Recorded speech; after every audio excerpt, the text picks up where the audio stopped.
السلام علیکم ورحمۃ اللہ وبرکاتہ. الحمد للہ رب العالمین والصلاة والسلام خاتم الانبیاء والمرسلین وعلی آلہ وصحبہ اجمعین. اما بعد، اعوذ باللہ من الشیطان الرجیم. بسم اللہ الرحمن الرحیم. قل هو اللہ احد اللہ الصمد لم یلد ولم یولد ولم یکن لہ کفوا احد. آج درس قرآن کے 10ویں سبق میں انشاءاللہ آج ہم سورۃ الاخلاص کی معنی، تفسیر اور اس کی کچھ فضیلت جانیں گے انشاءاللہ. اس سورت میں اللہ تعالیٰ کی خالص توحید بیان کی گئی ہے، اسی لیے اس سورت کا نام سورۃ الاخلاص رکھا گیا ہے. یہ سورت مکی سورت ہے اور اس میں 4 آیتیں اور 1 رکوع ہے.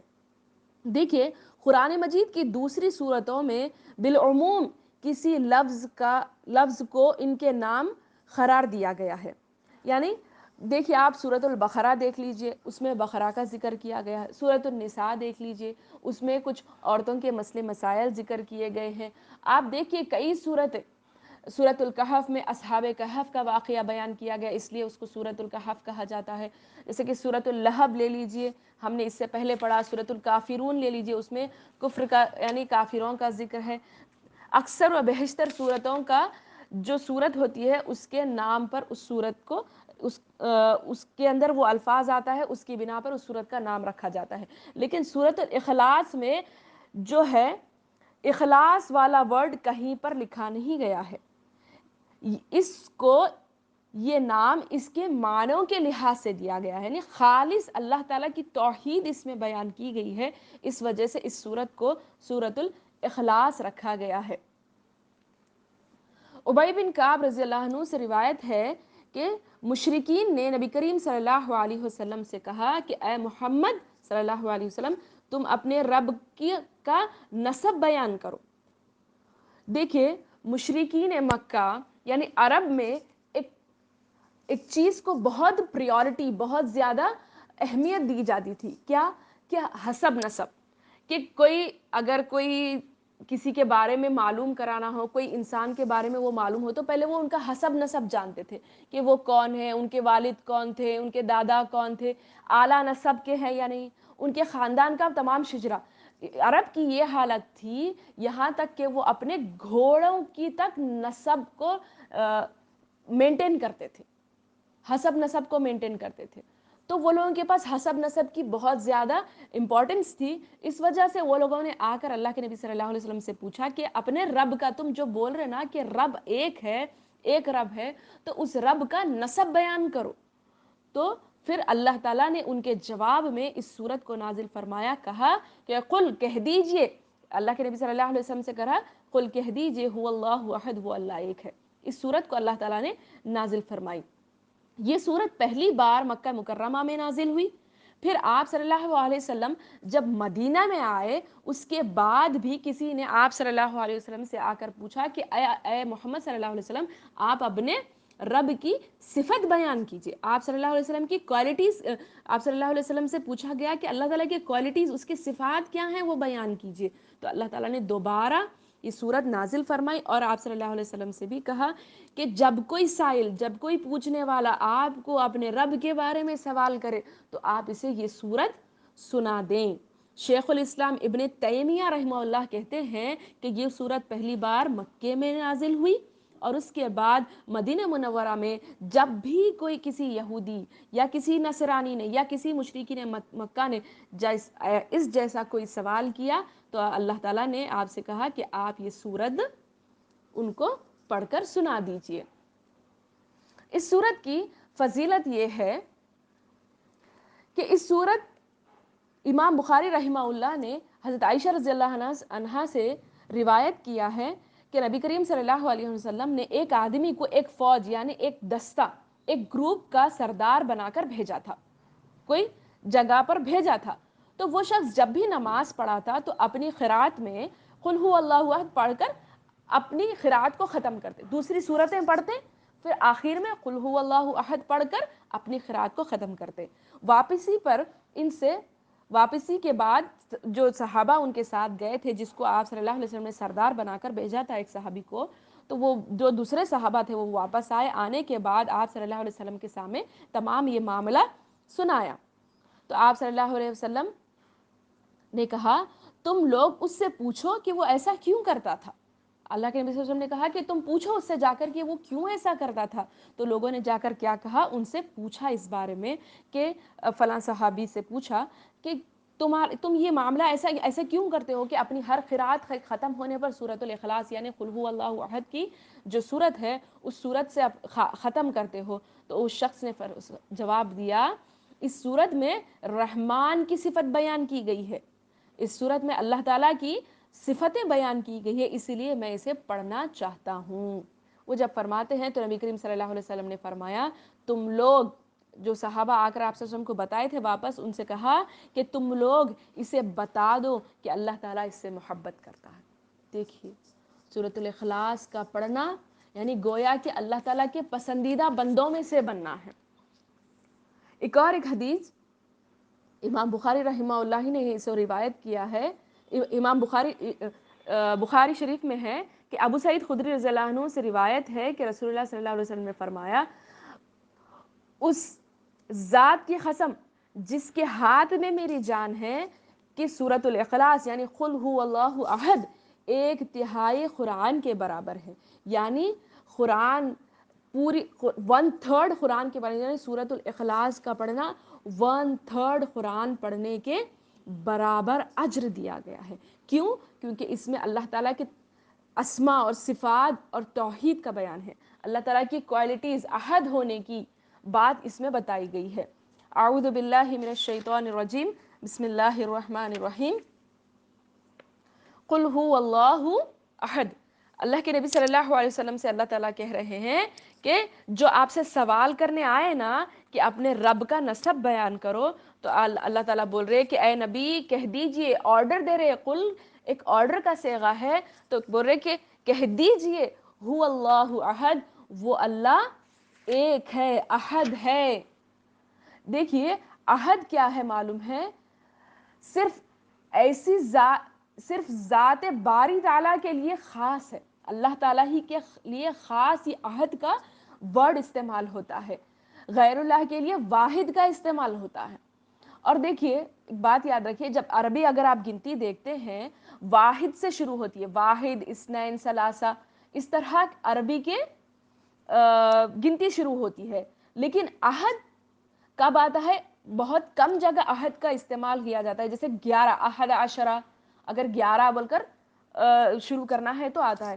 یا پھر آپ دیکھیے ایک مثال کے آپ کو سمجھانے کے لیے میں کہہ رہی ہوں کہ لیس فی داری احد، کہ گھر میں کوئی نہیں ہے، گھر میں کوئی نہیں ہے. تو یہاں پر وہی بات بول رہے اللہ تعالیٰ هو اللہ احد، وہ اکیلا ہے، اس کے علاوہ کوئی نہیں ہے، وہ اکیلا ہے. اکیلا بتانا چاہ رہے، احد کی صفت اللہ تعالیٰ بتا رہے کہ وہ اکیلا ہے. اللہ صمد، اور وہ بے نیاز ہے. اچھا جب اللہ تعالیٰ بول رہے کہ اللہ احد ہے اور بے نیاز ہے، احد کس چیز میں اللہ تعالیٰ احد ہے؟ اللہ تعالیٰ ایک ہے بول رہے نا، ایک ہے، منفرد ہے. کیا ہے؟ سب دیکھیے یاد رکھیے سب کی حاجتیں وہی پوری کرنے والا ہے، سب، اور سب اس کے محتاج ہیں، وہ کسی کا محتاج نہیں ہے.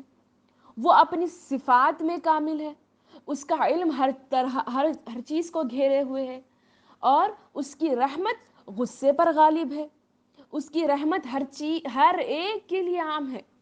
اور اسی طرح وہ اپنی تمام صفت میں کامل ہے، اس میں نہ کوئی عیب ہے نہ کوئی نقص ہے.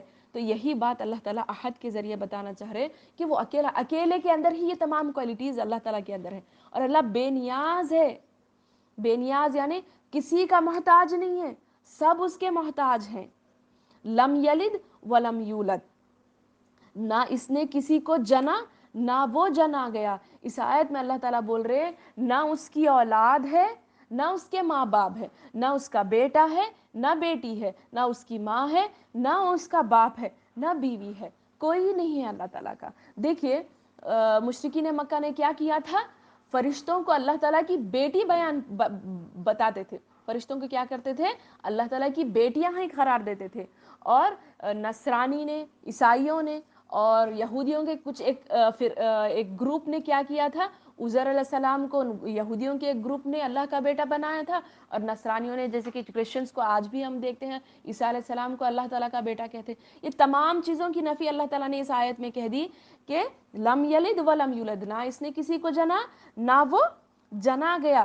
تمام چیزیں اس میں آ گئی. اللہ تعالیٰ کلیئرلی بتا دیے کہ اس کوئی چیز اللہ تعالیٰ کوئی اللہ تعالیٰ کا ساتھی نہیں. ولم یکن لہ کفوا احد، اور اس کے برابر کوئی نہیں، اس کا ساتھی کوئی نہیں، اس جیسا کوئی نہیں، اس کے ہمسایہ کوئی نہیں، اس کے برابر. کفو کہتے ہیں برابر کو، ہمسر، ساتھی، اس کے برابر کوئی نہیں ہے بول کر اللہ تعالیٰ بول رہے، کوئی نہیں ہے اس جیسا، اس کے برابر، اس کے ہمسایہ کوئی نہیں. اللہ تعالیٰ کو کسی کی ضرورت نہیں ہے، ہم ہی اس کے محتاج ہیں. اللہ تعالیٰ کسی کا محتاج نہیں ہے. یہ صفت اللہ تعالیٰ کی دیکھیے کہ اللہ تعالیٰ اپنی ذات میں، اپنی صفات میں اور اس کے افعال میں ایک ہے. جیسے کہ توحید ربوبیت، الوہیت اور اسماء و صفات، یہ تینوں توحید کے یہ تینوں چیزوں میں اللہ تعالیٰ کو ایک جاننا، یہ بات اس میں آ گئی. اللہ تعالیٰ اپنی ذات میں ایک ہے، یعنی اپنے پرسنالٹی میں ایک ہے، یہ اللہ تعالیٰ اس میں بتا رہے. ہاں، اپنی صفات میں ایک ہے، اپنے جو اس کے کوالٹیز ہیں اللہ تعالیٰ کے، وہ کسی کے پاس نہیں ہے، وہ صرف اللہ تعالیٰ کے پاس ہے، اللہ تعالیٰ بتا رہے. اور اپنے افعال میں، اپنے کاموں میں صرف اللہ ہے. جو اللہ تعالیٰ کر سکتے وہ کوئی بھی نہیں کر سکتے.